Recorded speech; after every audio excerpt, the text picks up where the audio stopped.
Sumuko ka na. Yan ang panawagan ng mga pamilya ng mga nawawalang sabungero kay businessman Atong Ang. Kasunod yan ang inilabas na warrant of arrest ng Regional Trial Court sa Santa Cruz, Laguna. Git pa ng mga pamilya, naging malaking tulong sa pag-usad ng kaso ang whistleblower na si Don Don Patidongan. Siniguro naman ang grupong Justice for Missing Sabungeros Network na tututukan nila ang kaso.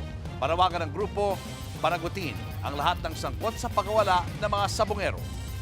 Kung nanonood ka po, Mr. Atong Ang, gusto po namin sabihin, nananawagan kami na sumuko na po kayo. Sumuko na kayo kasi sinabi niyo naman na wala kayong kasalanan. Dito niyo patunayan kung talagang wala kayong kasalanan.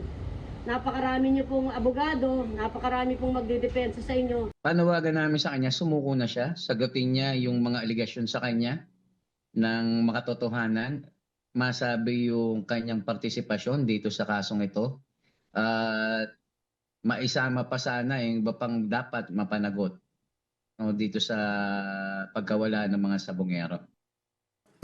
Mga kapatid, Julius Babaw po.